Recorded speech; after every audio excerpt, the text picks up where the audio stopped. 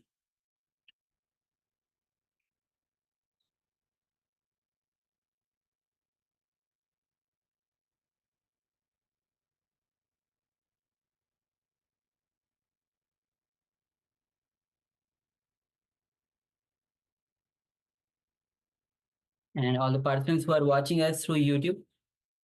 And if you have taken part in this power manifestation, please let us know.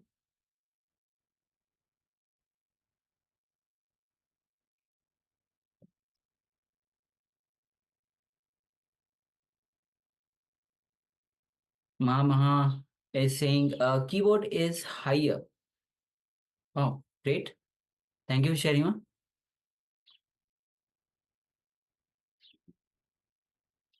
Oh, thank you. Thank you for sharing, Ma. Yes, you can see the keyboard. Awesome.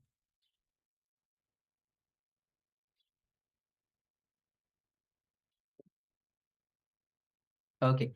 What about others? Yes, just waiting on a couple more participants to share. And even if you didn't manifest, you can say that also that there's no change. We'll have multiple rounds. It is not just the height that you are measuring. It is a more of the connection also. The more and more you are able to manifest, you are deepening your connection with Swamiji as well. Asaf is saying same. Okay, good enough. We'll be having more rounds. The keyboard feel hotter. Okay. Param Shiva Shakti says 1 centimeter shorter. Oh, great. Wow. Yes, well done, Ma. Well done. Wow, awesome. We have successfully manifested, Ma. Thank you for sharing. One centimeter is actually a good amount. And Ma, don't worry about remaining 1 centimeter shorter. So Swamiji says, in order for us, so when we affect the size of our own, the height of our own height, whether higher or lower, we need to manifest it again and again for at least 21 times for it to stay that same level. So if you want to increase your height, let's say you want to increase it by 1 centimeter or decrease it by 1 centimeter, you would have to do it again and again, a number of times, 21 times, for it to settle to stay that same height. So it will return after doing it just once, it will return back to normal. And Ma Mahabharata says, my body is hotter, not keyboard. Okay, great, Ma. So okay, great. So this is one of the way that the powers might express. So congratulations to you, Ma. Okay, so now we'll be entering into the next session, which is working on the root, chakra, and integrity. Yes, so just requesting participants to come to the space of listening once again. So we're working on the root chakra. So if you remember from previous days' work, we identified the different chakras that we have. And we've also identified the 4 tattvas of integrity, authenticity, responsibility, and enriching. So this is working on the root chakra itself. So the chakra that is at the bottom of our spine, and integrity. So working on these together. So requesting all participants to please come to the space of listening. Sit comfortably with your head, neck, and spine in a straight line, allowing for clear energy movement between the root chakra all the way up to the Sahasrara, to the crown chakra. And let us hear from the Supreme Pontiff of Hinduism.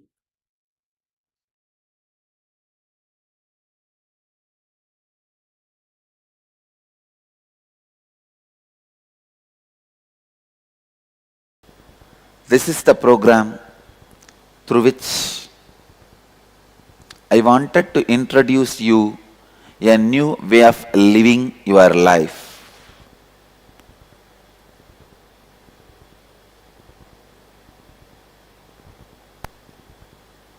As you all may be aware, I have developed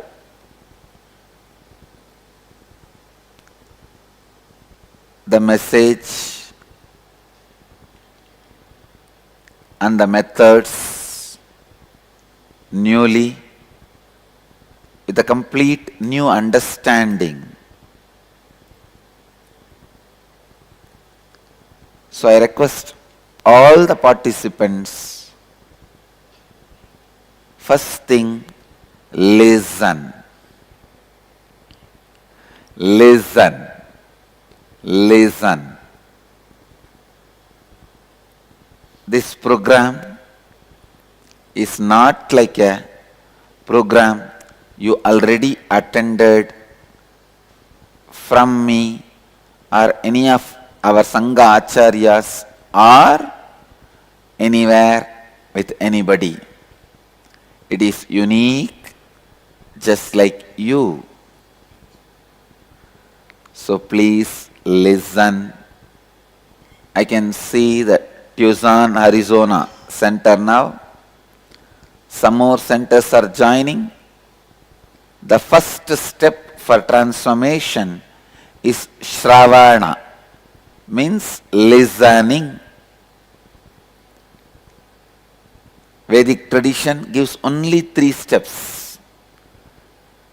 All of you need to know Vedic tradition gives only 3 steps for transforming your life to success.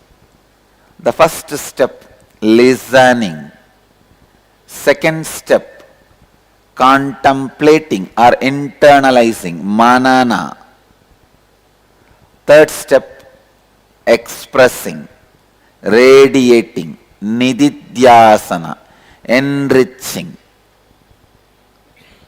That's all.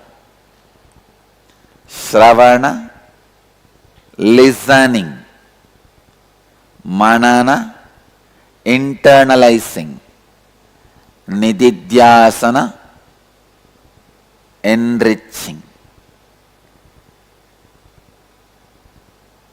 So, first step need to happen in everyone. By you being here, continue to sit in the program. I'll take this as a commitment from you that you are deciding to listen. Am I right? Anybody who is still not decided to listen, please raise your hand.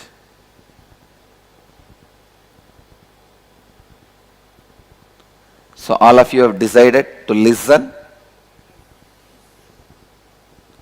I'm not getting the yes of so many people.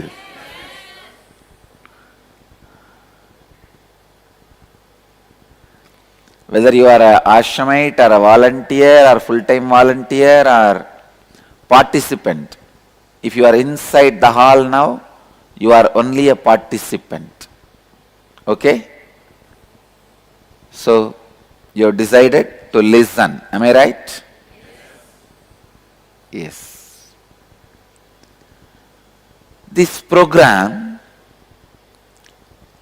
not only designed to awaken your 7 energy centers, I also awaken your consciousness through which you can express the 4 fundamental foundation truths of Jivan Mukti, living enlightenment. That is integrity, authenticity, responsibility, and enriching yours and others' lives.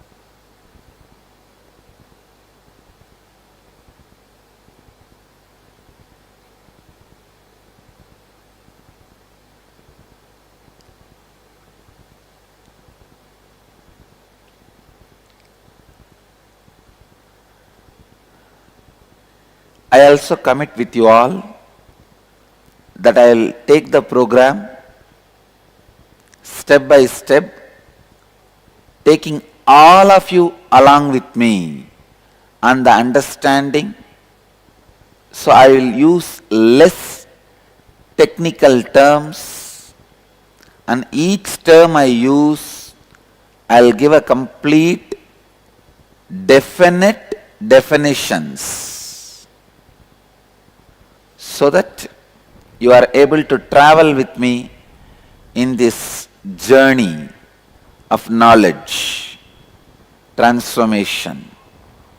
Anywhere, any technical term I utter, if I am not able to make you understand to your level, please raise your hand so that I support you and assist you to travel with me in this journey of knowledge and transformation. Any one technical term you miss, first thing will happen, you will lose interest for the further travel. You will be stuck in confusion, which is really waste of resources like your time, your energy and everything. So, as this is the first level program, I commit with you all, I'll use very less number of technical terms and give you a definite definitions of each technical term.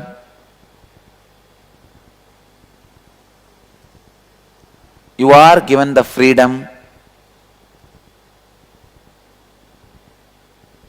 to record it in any way you want, but you cannot be reusing it, like uploading it in the internet or any other broadcasting way. You can record for your own personal use, other than the bodily, other than the people who are sitting in this hall.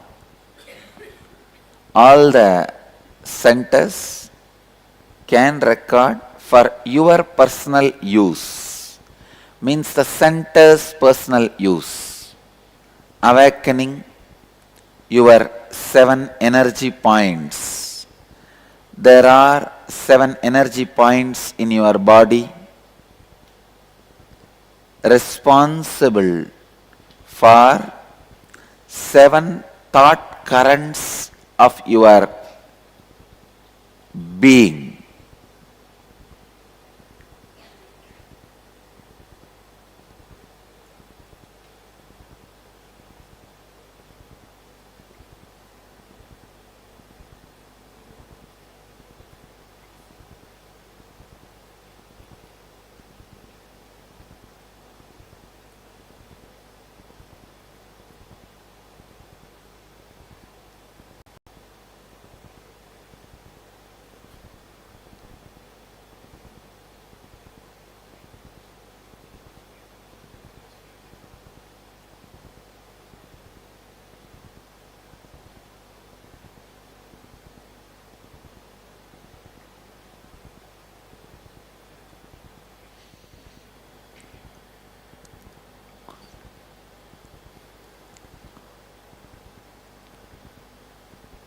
Can you project?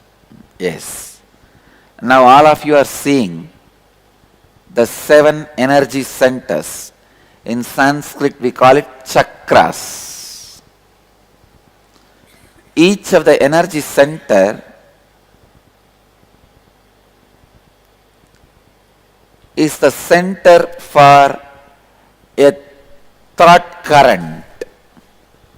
You have 7 thought currents. Each thought current is responsible for one center, and each center is responsible for one thought current. It means if the thought current is clean, alive, authentic, that center is alive, expanding and enriching. If the thought current is corrupt, that center also shrinks and collapses.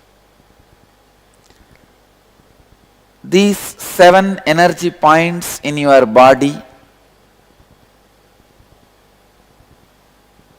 as per the yogic tradition and as per my own experience, play a very vital role in your life.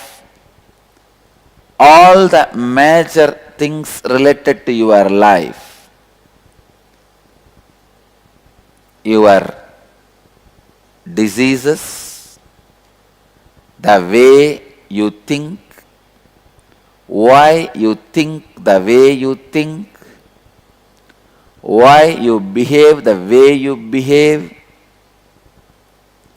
your emotions, your pains, your joys, your understanding about the world, your understanding about yourself, and everything unsaid by me.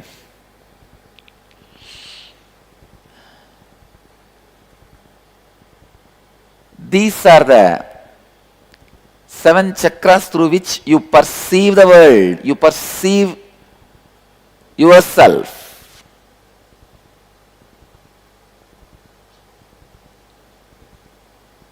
Each energy center is located in your body in particular place, but it is almost, not exactly that space near that area. First center, the root center, it is near the root of your spine, but for every individual it is little different. It is not, I can't say one point around that area. For somebody it will be little left, for somebody it is little right, for somebody it is little below, but around that area, around the root of the spine, the root center exists, and just 2 inches above, in the spleen area, the Swadhisthana Chakra, the being center, is located. Third on your navel, the Manipuraga, the navel center is located. Center of the heart, the center of the heart area, the heart's chakra, heart center is located. Center of the throat center, center of the eyebrows, brow center, Agnya chakra, the top of your crown, the crown center, Sahasrara chakra. I am not using the Sanskrit words more so that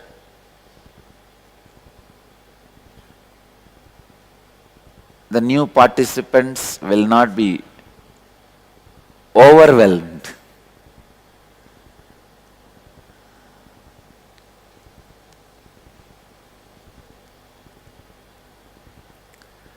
These are the 7 centers corresponding to 7 different thought currents.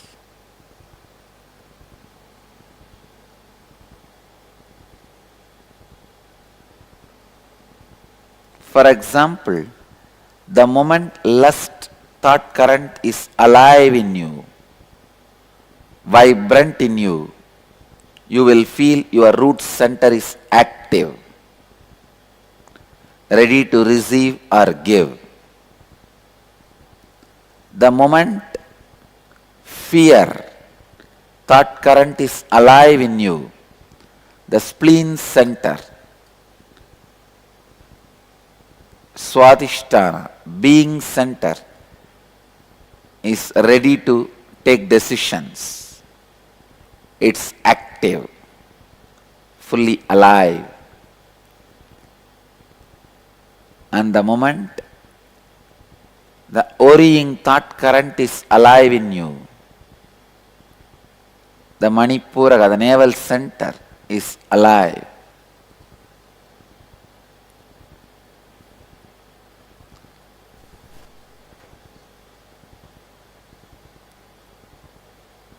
So each of these thought currents make that center alive. Each of these centers are major energy points through which the entire energy in your system is flowing.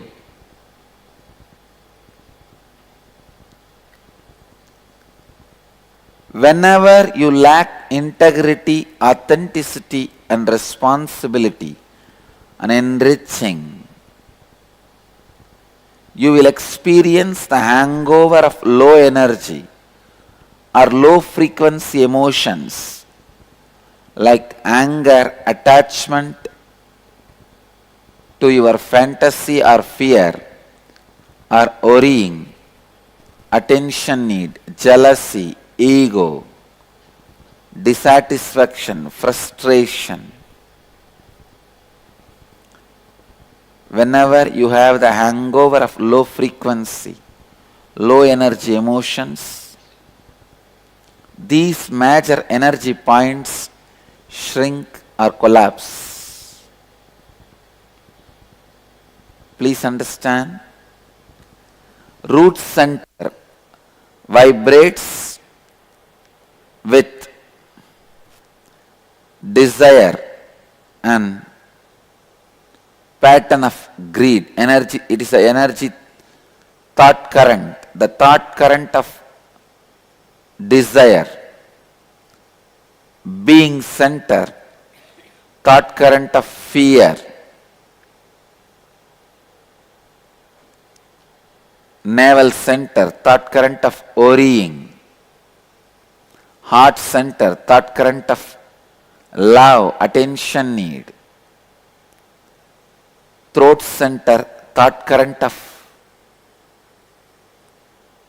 jealousy, comparison. Brow center, thought current of ego. The alternative identity projection than what exists is ego. When you are not easily going with the life, it is ego. Either it is easy going or egoing.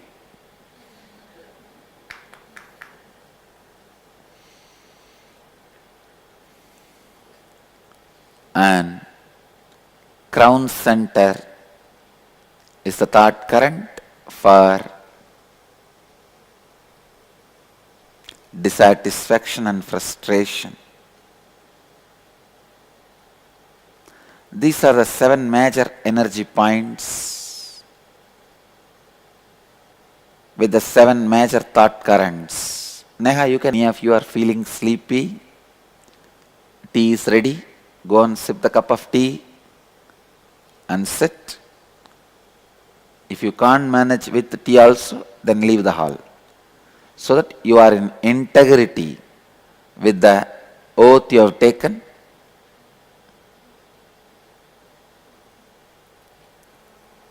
Whenever you have the hangover of low frequency or low energy emotions in you, the major energy points will shrink or collapse. That is what leads you to the state of being a disease with you and your body. On the other hand, whenever you live with integrity, authenticity, responsibility, and enriching, you will experience high frequency or high energy emotions like living with reality, without conflict, having the courage and breaking the fear patterns, living without worries, expressing pure love, uniqueness, and flowing with the life and gratitude towards everything happening in your life. When such high frequency emotions flow in you, your energy centers expand, leaving you experiencing and expressing more and more vitality, health, and life energy, which we call as Kundalini Shakti.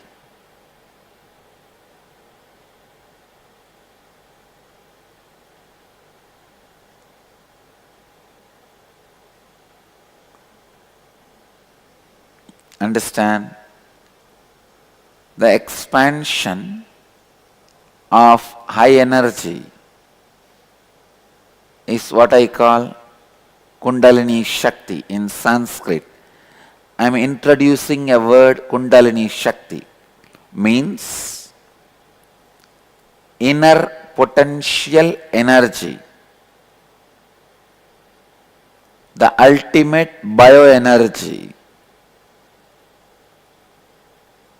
the ultimate possible bioenergy which is in you but yet to be awakened is Kundalini Shakti.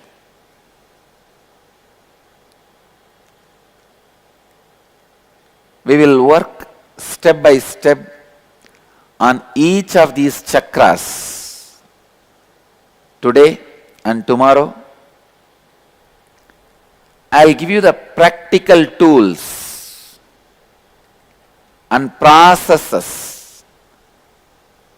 The processes only I call as Kriyas. I am introducing one more technical term. Kriya means a process to raise the potential energy in you, which will awaken each one of your energy centers and the inner potential energy. The innate dormant life energy that is lying inside you, waiting to be used, is Kundalini.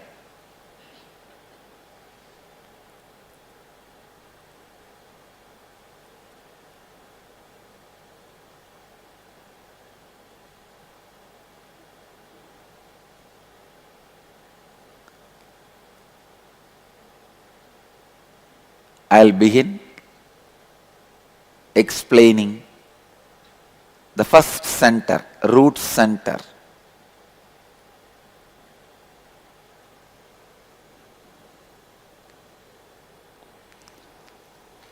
This root center, thought current is desire, and it is blocked when you live in fantasy, not connected to the reality. What is reality? First understand, and I wanted to remind you, listening. You can pen down later on, and I have also given you the freedom to electronically store but not transmit. the people in this hall also listen.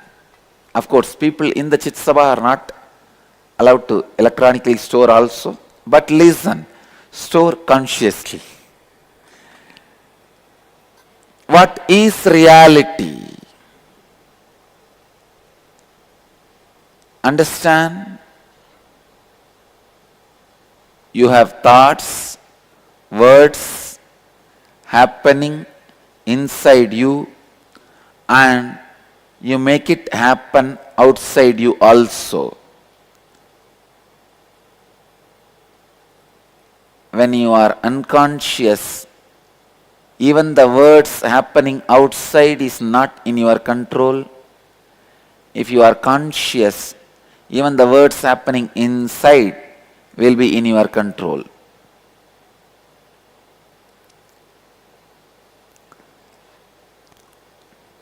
The words happening outside you and inside you, both put together, is your reality.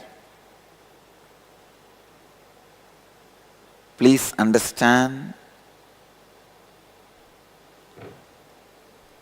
The thoughts and words happening inside you and outside you, both put together, is reality.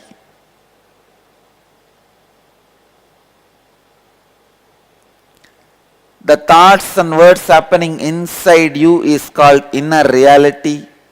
Outside you is called outer reality. Let me repeat once more to support you in listening. The thoughts and words happening inside you is inner reality. The words and thoughts happening outside you is outer reality. The outer reality is the results you produce in your life.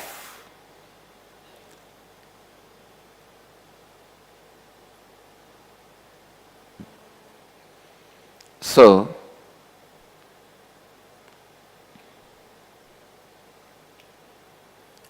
your outer reality is the results you produce in your life. It is the actions you take outside you.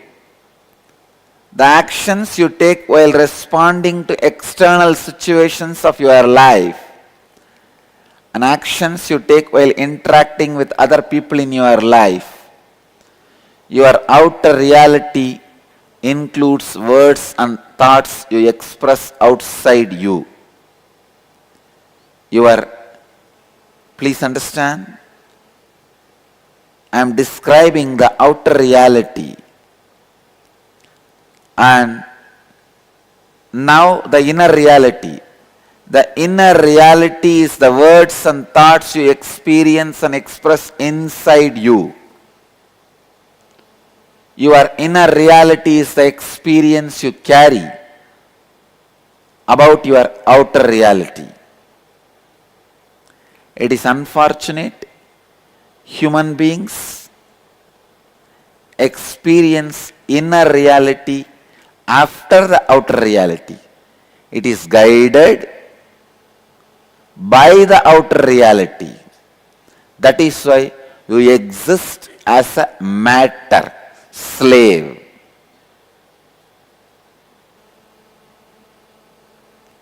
But if your inner reality is consciously created, it will make outer reality happen.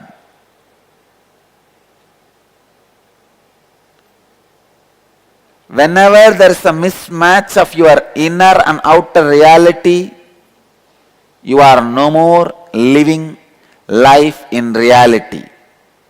You are living in fantasy, and then the energy in your Mooladhara Chakra is blocked. Understand? The thoughts and words you create inside you is inner reality, and the thoughts and words you create outside you is outer reality.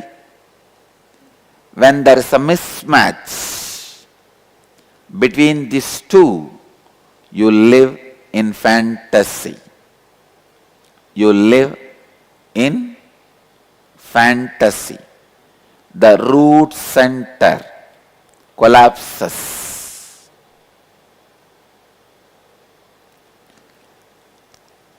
Unfortunately, almost 99% of your life you spend in fantasy.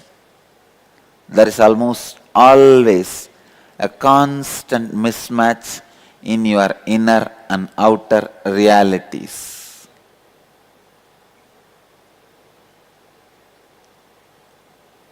Why? Why is there always a mismatch in your inner and outer realities? Because your inner reality is guided by the outer reality. Whenever your inner reality guides the outer reality, even if there is a period of mismatch, it will be excitement and inspiration. When the outer guides the inner, the mismatch will be perspiration. When the inner guides outer, even if there is a mismatch, it will be an inspiration. When the inner guides outer, it will be excitement. When the outer guides inner, it will be exhausting.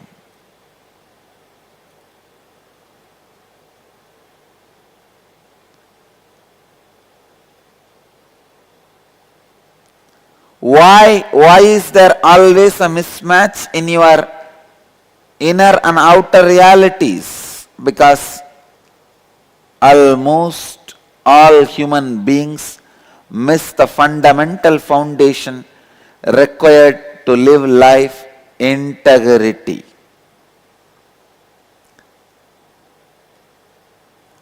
May I draw the attention of Greensboro Center. Please do not waste time by penning down. I request all the centers to listen. Listening. Integrity means you fulfilling the word and thought you give it to yourself and to others, and experiencing a state of completion, purnatva.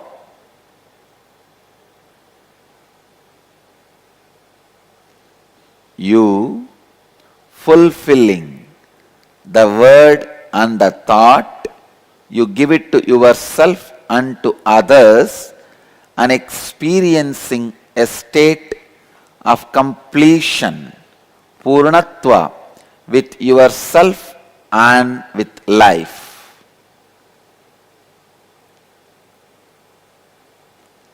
Is integrity.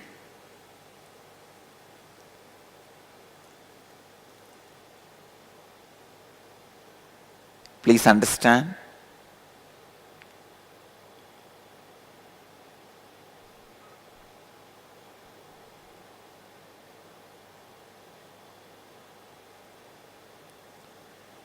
You fulfilling the word and the thought, you gave it to yourself and to others, and experiencing a state of completion with yourself and with life is integrity. Whenever you have thoughts and utter words inside you which you do not honor and fulfill, you will also utter words outside you which you will not honor and fulfill. Please understand. For example, whenever you give a word to yourself, a thought to yourself, and do not honor, you will feel the unfulfillment, the lack of integrity. You will feel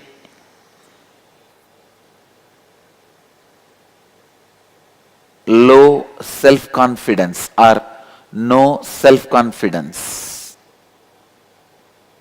Each time you are out of integrity, either inside you or outside you, you will not be connected with the reality of your life, and that is suffering. Not connected to the reality of life means you go on, take decisions with wrong data, wrong input, wrong informations. If you know the data, there is a valley in front of you, you can take the decision whether to get down or avoid. But if you have wrong input, in front of you it's a plain ground and you take the decision to walk ahead, dangerous. Walking, living the life without being in reality is taking decisions with or out of wrong input. Please get back to listening. Shravana.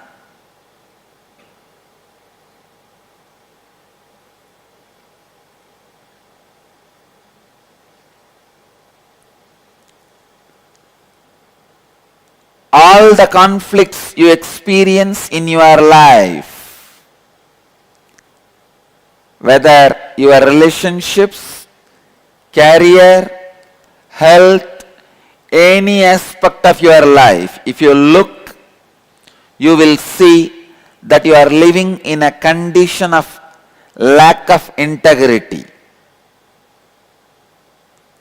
In those aspects of your life, you are living with a hole called incompletion in those aspects of your life.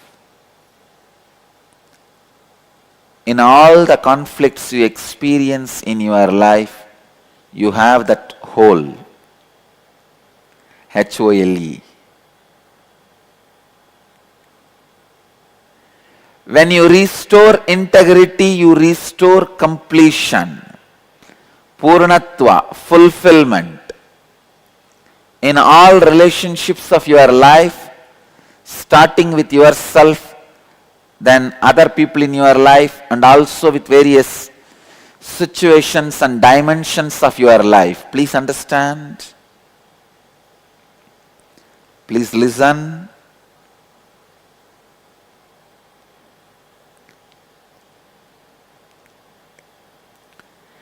Whenever you give a word to yourself and do not honor, you lose confidence on yourself. Whenever you give a word to others and do not honor, the other person loses confidence on yourself.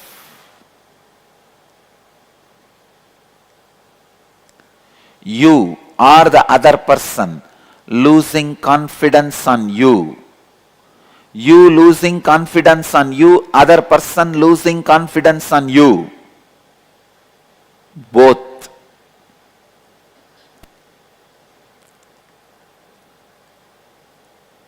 Makes you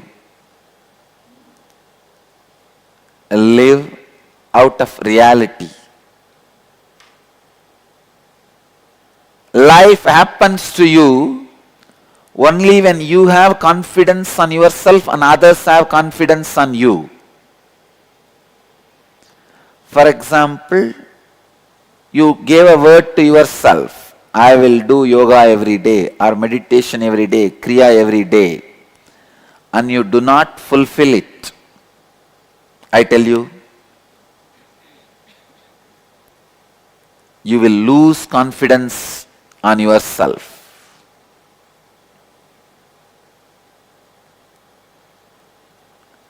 and you will stop trying new things. The day you stop trying new things in your life, you are dead, waiting to be buried. I tell you guys, and I commit with you guys, till I leave the body, I'll go on be trying new things. Even while I leave the body, I'll be trying it in a new way.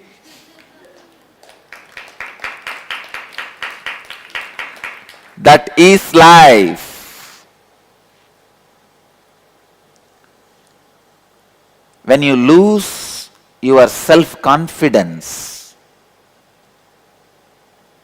you lose the courage to try new things in your life. New things in your life.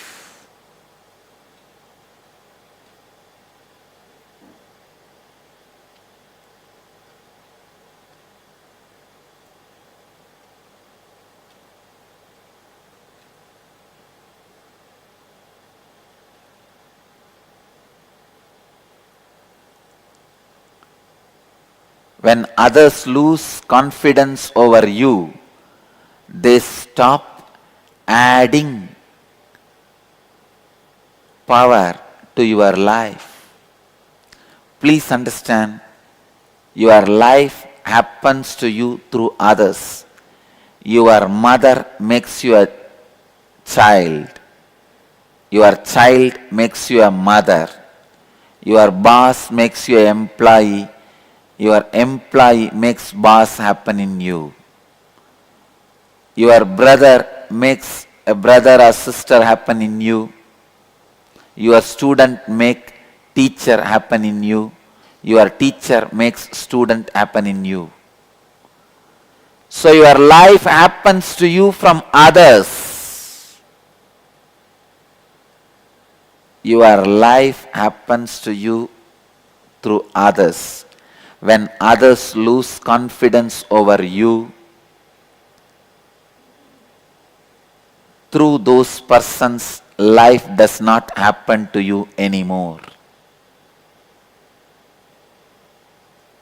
If your life is made out of 10% happening in you, please understand, if 10 persons make major chunk of your life, in the 10, if 5 lose confidence over you because of your lack of integrity, 50% of your life stops happening to you.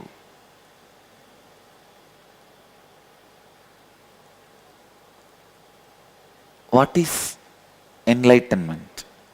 The most happening life is enlightened life. Understand.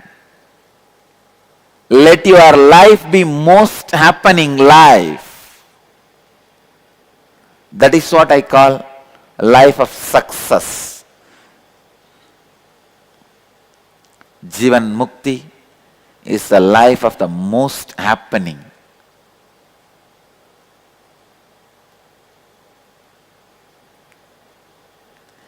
Even if a Jivan Mukta is in a solitude, he is not in loneliness. So much is happening in him.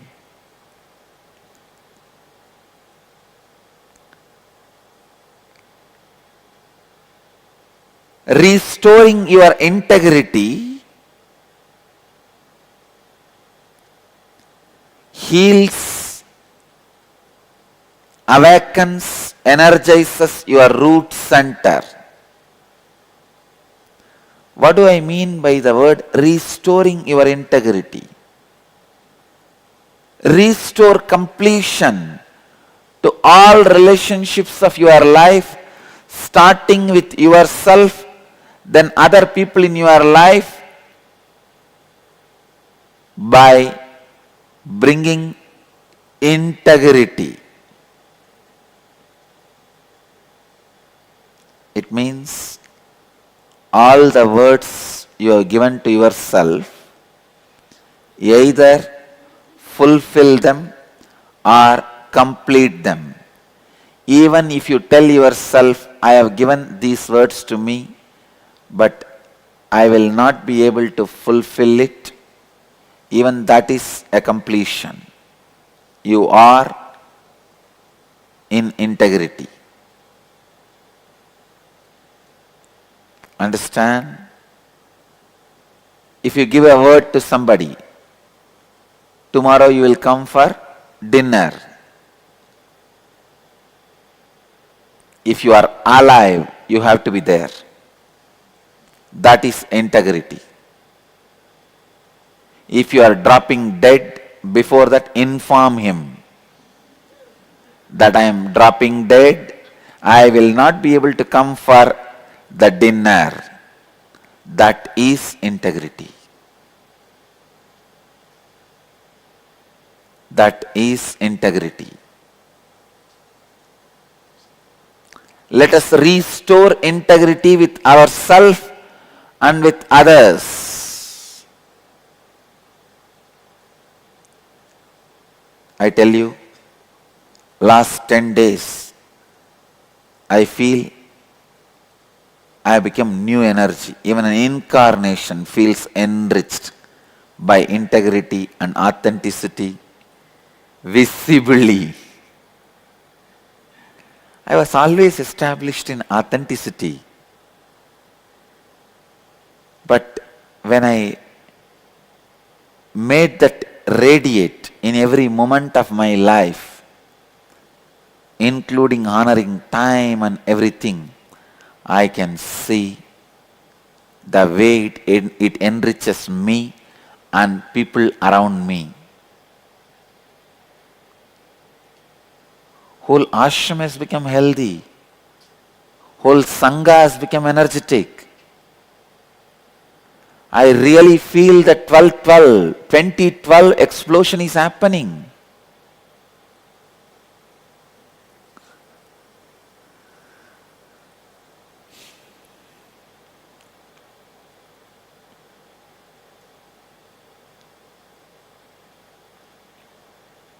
Then understand how much transformation you can have.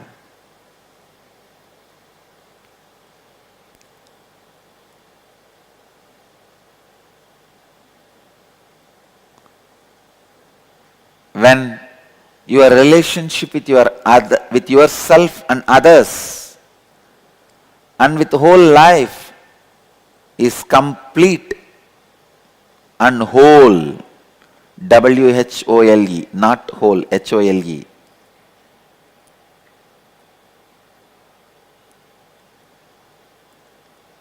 With the W, you are in whole, Purnatva. And your root center is fully alive. Kundalini in your root center is overflowing. Being in integrity in your relationship with yourself and others and with life continuously keeps your root center active, throbbing, vibrant, alive.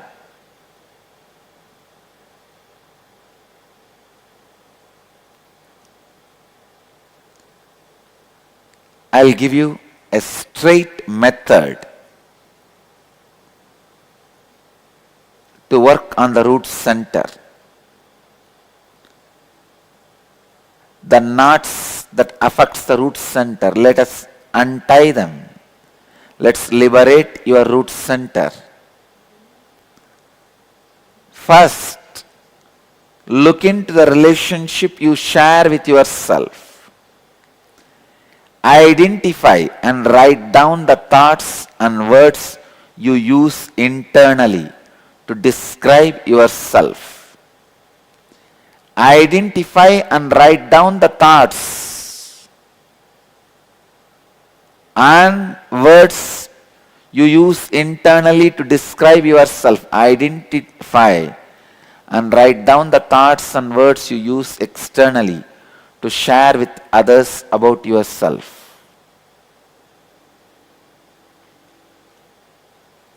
May I request the volunteers to distribute the exercise sheet?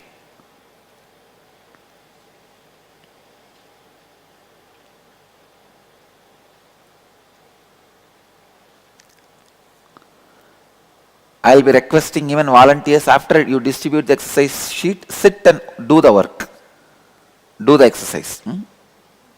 You guys can also be participants. We don't need much volunteering. Ma, can you organize for pens?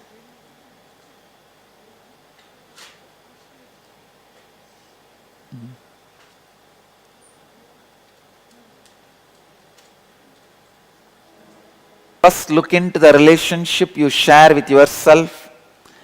Identify and write down the thoughts and words you use internally to describe yourself. Identify and write down the thoughts and words you use externally to share with others about yourself. Identify if there is a mismatch between these two and write that down in your notebook. Second, look into the relationship you share with your mother. Identify and write down the thoughts and words you use inside you and describe your mother. Identify and write down the thoughts and words you use externally to share with others. This includes even your own mother, about your mother.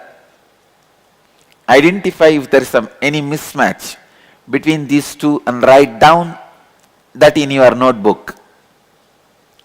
Third, look into the relationships you share with your father. Identify and write down the thoughts and words you use internally to describe your father. Identify and write down the thoughts and words you use externally to share with others. This includes even your father, about your father. Identify if there is any mismatch between these two and write that down in your notebook.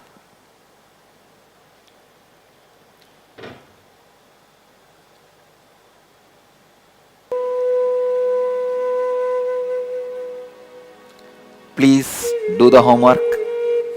You have 11 minutes to complete the homework. I think 11 minutes over.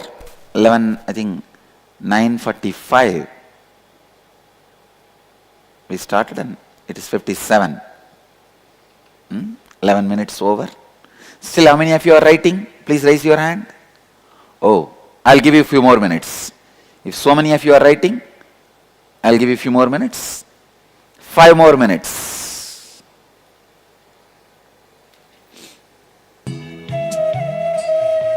Alright, if so many of you are writing, 10 more minutes. But finish it.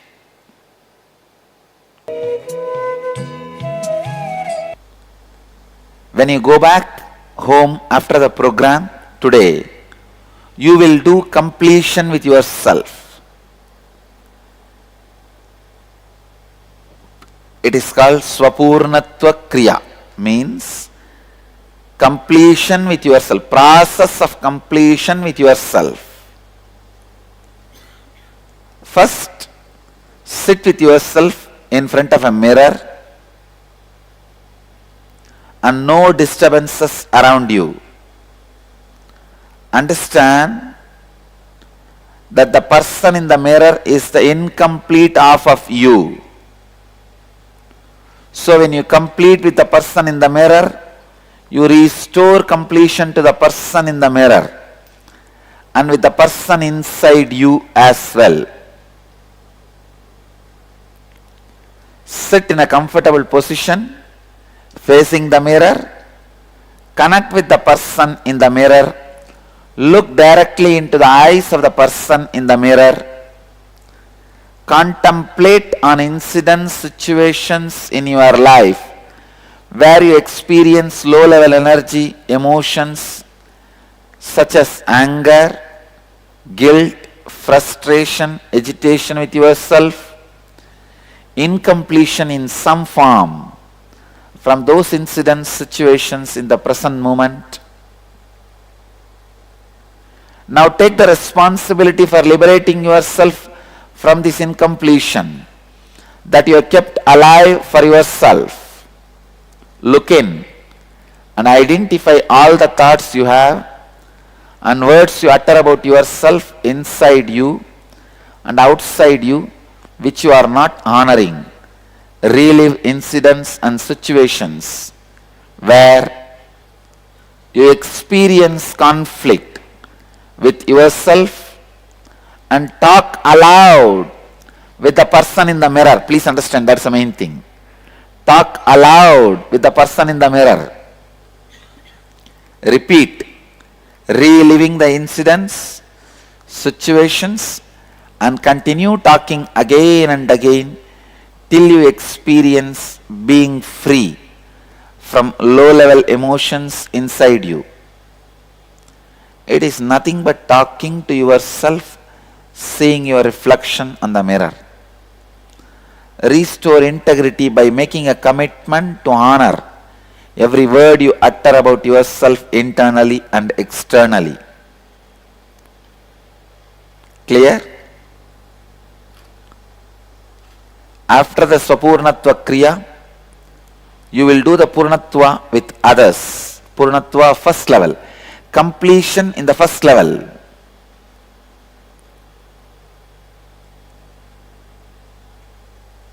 Means if you are experiencing any conflict in any relationship, like a mother or father, be very clear, you lack integrity there. Examine what all the words and thoughts you gave it to her and you did not fulfill. Sit face to face with her. Share with her and tell her what all the words you gave her and what all you are going to fulfill and what all you will not be able to fulfill. At least free her and yourself from your commitments. Even that is completion. And commit with her with integrity. You will honor from now onwards every thought and word you give it to her. So restore integrity with mother, restore integrity with the father, restore integrity with all the major relationships of your life, like spouse, brother, sister, and your friends. Because you need to do this as a homework, we will give you the printout of this instruction. Swapurnatva Kriya and completion with your relations. Now, I am going to give you one more Kriya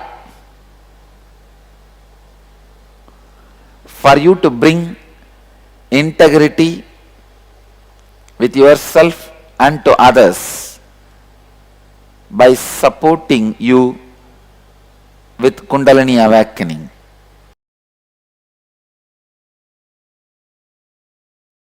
Yes, Nityananda, all of you. Swamiji talked a detail about the completion process, especially when the revelation is on working on the root chakra and integrity. So Swamiji said very beautifully how bringing integrity to your being, about you, what you feel about yourself inside, what you express outside.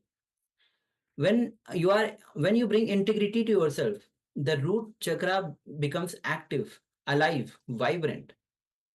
Swamiji talked about various levels of completion, Purnatva, on integrity, completion with mother, completion with yourself, and completion with father. But we'll be entering into a internalization exercise due to time constraint. We'll be entering into completion with yourself. So first will be completion with yourself. When you bring integrity to yourself, the words that you utter to yourself, all the thoughts that you have inside you about yourself. So look into your relationship that you share to yourself and identify and write down all the thoughts and the words you use internally to describe yourself. So this is going to be the first step. in the internalization exercise. So let's come to the space of listening. Have your pen and paper with you. We'll be entering into this internalization exercise.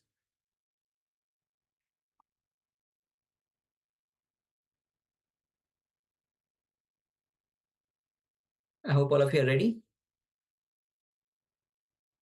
with your pen and paper.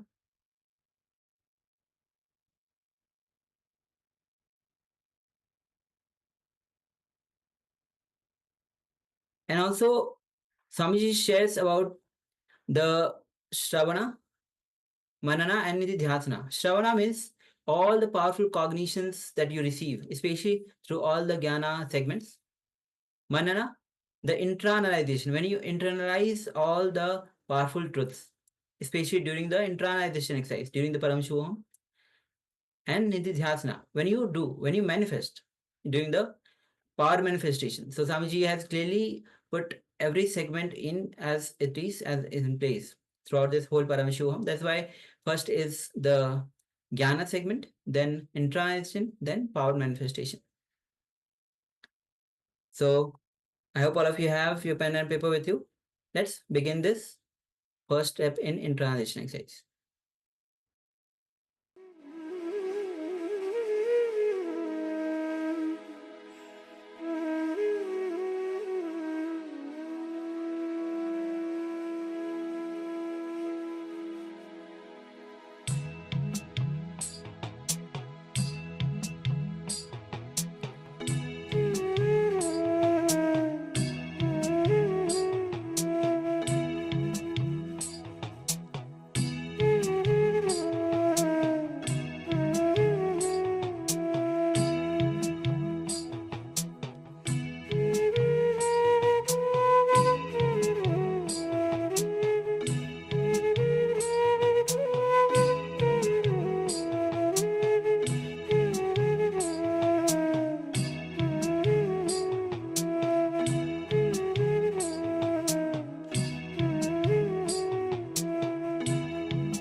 Now, look into your relationship you share with yourself.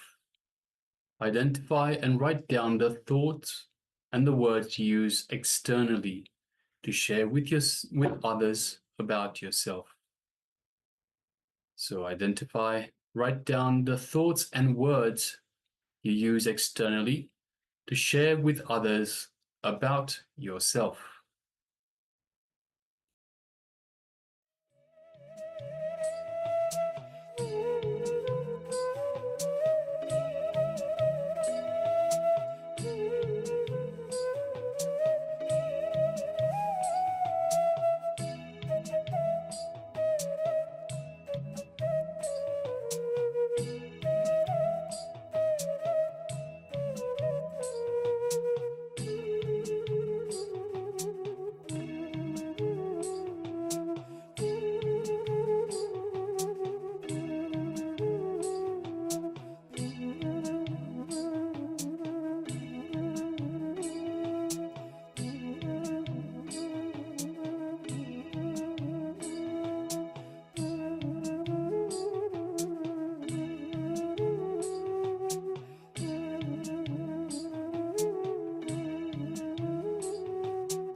Now you can relax from this exercise of completion with yourself, with all the words that you utter inside and all the words, thoughts that you utter outside.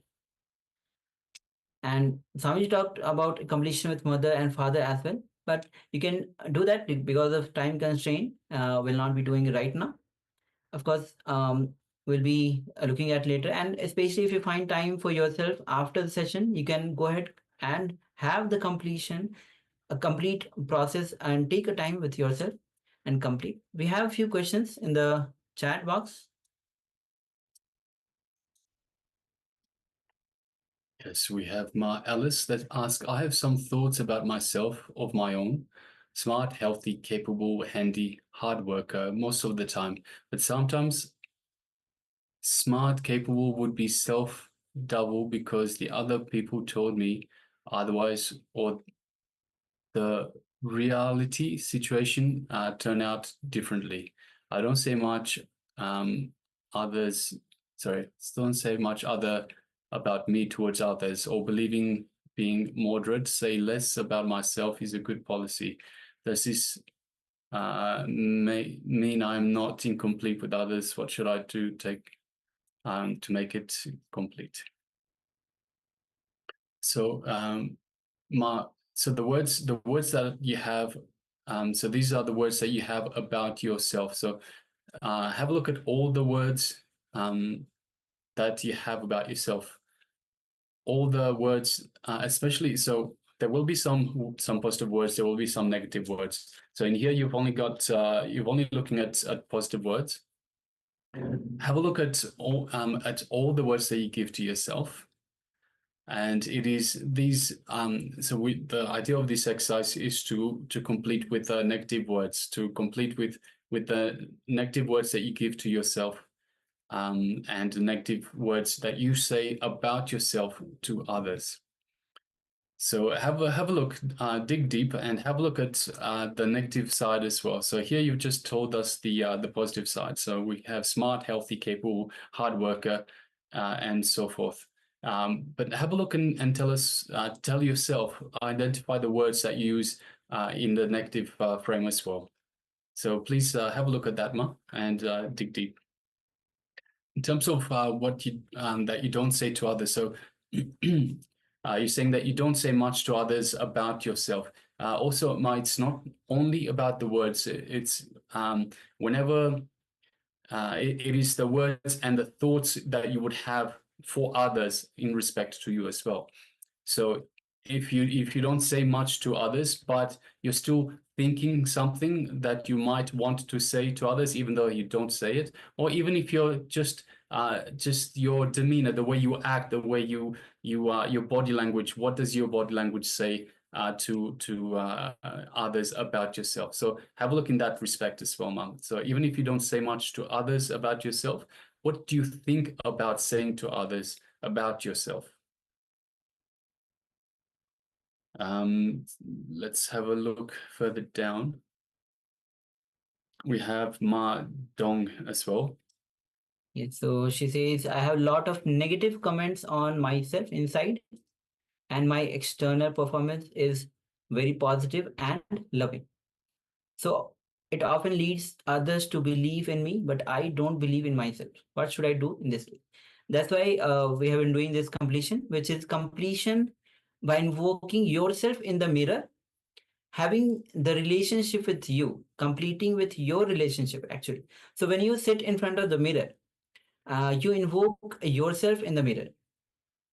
And in this way, you relive all the incidents. So for example, the first incident where whatever words that you feel inside, all the negative words that you have given to yourself, all the negative comments, words that you have uttered towards you, what you feel about yourself. So when you acknowledge that in front of you, when you invoke yourself in the mirror and utter those, this is the process of completion. Invoke yourself into the same incident when this happens. See, when you are having these words, this must have occurred so many times, but there will be the first incident that has happened in your life where you have uttered these words towards yourself. So go back to all those incidents. Go back to the same situation, same person that you were that time when you uttered these words to yourself. Same environment, same people, same age. Forget about the present situation. Go back to the same situation as you were there in that moment when you uttered these words for the first time to yourself. And relive the incident totally. Means relive means as if you are there in that time. What has happened exactly? You remember even the cloth, the smell, everything that was there. So when you relive, it will relieve your system. It will relieve from your system all the low level emotions that caused in you, all the incident, all the negative words that you utter to yourself. So acknowledging that you have the power to liberate yourself from these incompletions itself is a way to complete yourself. So look into your eyes in the mirror. Talk aloud to the person in the mirror whom you have just invoked, which is you in that moment, in that incident. About when you talk aloud about you, that person in the mirror, about all the conflicts, and share your feelings and thoughts, because it is your completion with yourself, your relationship with yourself. Allow the incomplete person who is in the mirror to express everything they need to say about these conflicts without interruption. So as a complete person, tell your reflection that means you as a person are complete, and you are telling your reflection which is in the mirror to understand their feelings were based on the past cognition which no longer serves you. Because now into your present condition, when you look back at that incident, it looks so silly. How can you even think of those things? But at that moment when it happened, you uttered those words. Those are still sitting inside you. But right now, when you're looking at the present situation with the present intelligence, you're feeling that you are complete now. But at that time, I was maybe stupid or something. So, but you have still incompletions with that incident. So, as a complete person, you tell your reflection that you understand their feelings, and based on your past cognitions, which is no longer we don't no longer connect with that. You don't know, no longer serves to you. Make a commitment to honor every word you utter about yourself, both internally and externally. So we did completion just now for completion with yourself, internally and externally. So make a commitment to honor every word that you utter about yourself, and internally and externally both. Allow every emotions, any emotions, whether it is tear, whether it is laughter, to flow as you heal this part of yourself. I will be posting these steps in the chat box as well for you to be able to follow easier. Please make sure that you write these down. So we'll be doing that now. Please make sure that you write these down and follow these. So the recommendation is to follow as much as you require. So you can you can spend time every night and do it for say 21 nights continuously, or you can do it again and again and again until you feel that it no longer has a hold on you. So also, so you need to make sure that you pick an incident. So let's say you've got all these words. So to use the example of Ma Dong, you say you've got all these negative words that use about yourself internally. So have a look at each individual word that you use. Have a look when you first started using this word, and go back and relive that moment and understand that that is not the truth. It is so that was how you felt in that moment, but that is not your reality. Relive that moment again and again, and complete with that moment. Take responsibility for that moment, and keep reliving it. So relive to relive. We've gone through this completion before. Relive to relive until you feel that it no longer has hold on you.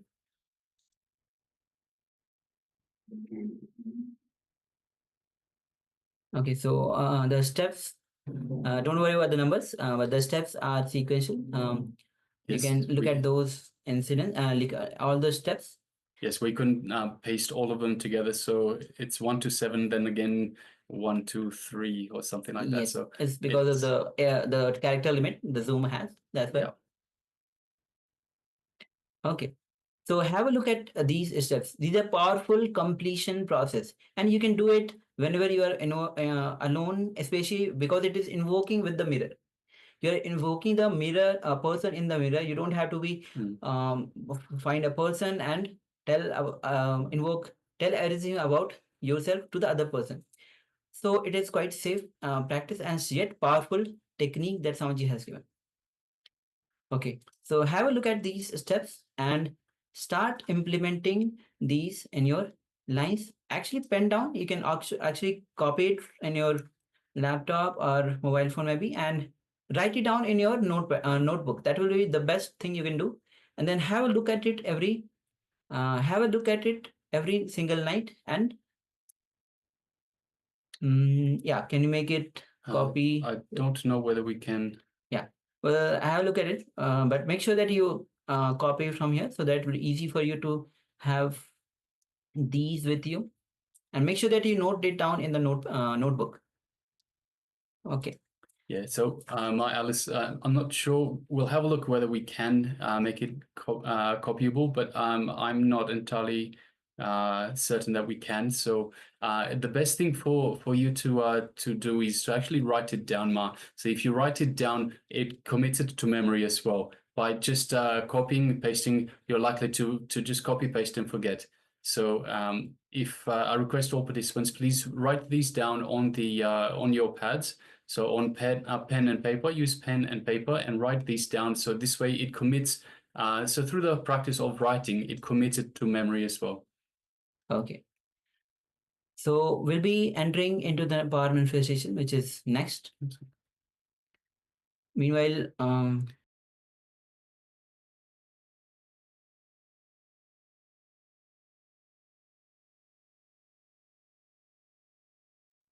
you can take your time, note it down. Meanwhile, we'll be moving to the next, which is power manifestation. So let's get ready for the power manifestation. We'll be in the second round of the power manifestation. The first we did before this Jnana segment was the first round. And this in the second we'll be increasing the height of the person who is next to you. So requesting all of you to find a person who is close to you. Just look around if you have any friends or families who's nearby you. Ask them to volunteer for this power manifestation. You'll be increasing the height of the person who is next to you.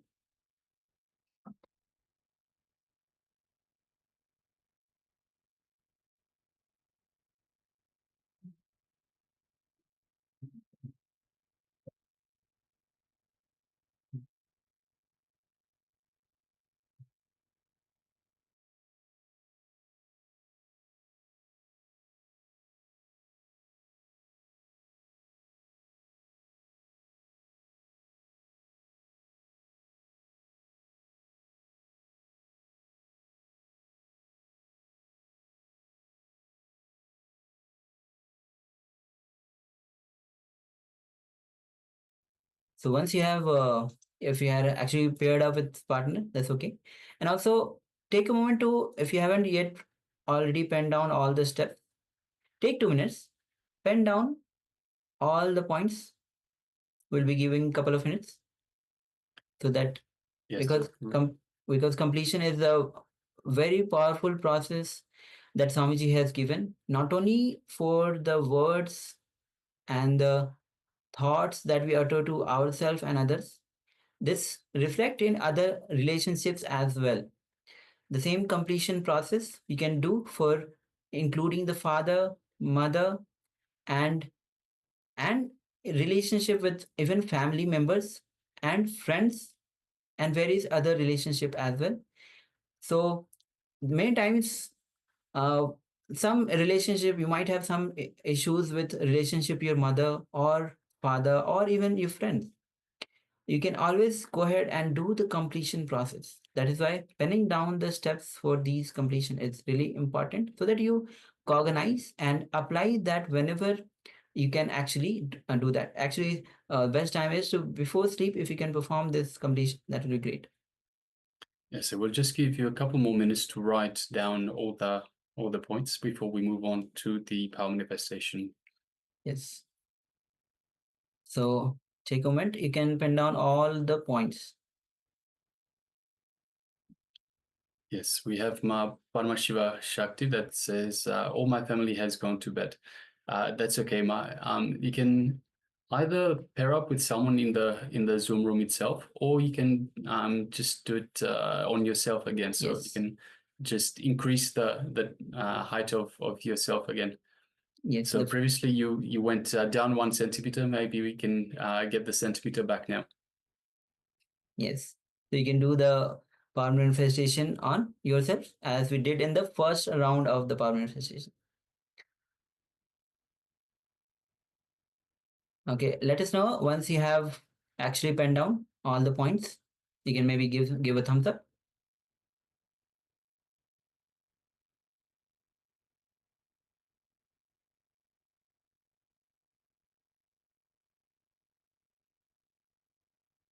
Okay, Ma Paramashiva Shakti has penned down. Let us know if you maybe you can just give a thumbs up if you have penned down all the points, then so that we can move to the next. Okay, Ma Joyce also says thumbs up. Okay.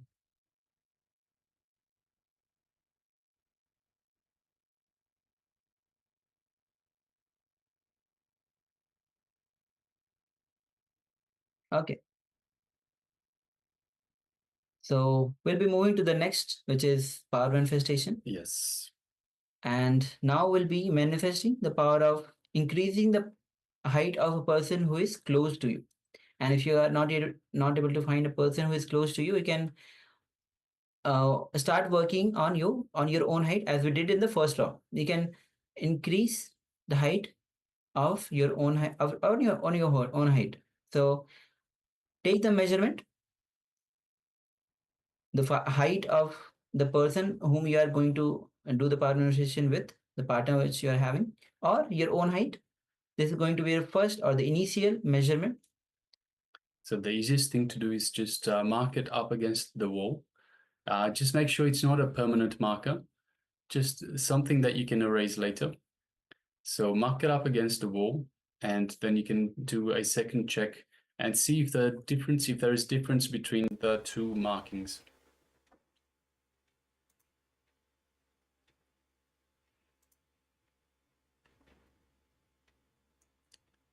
All right, so once you have your partner, or you've already measured your partner's height or your own height, let us start connecting with Swamiji, the Supreme Pontiff of Hinduism.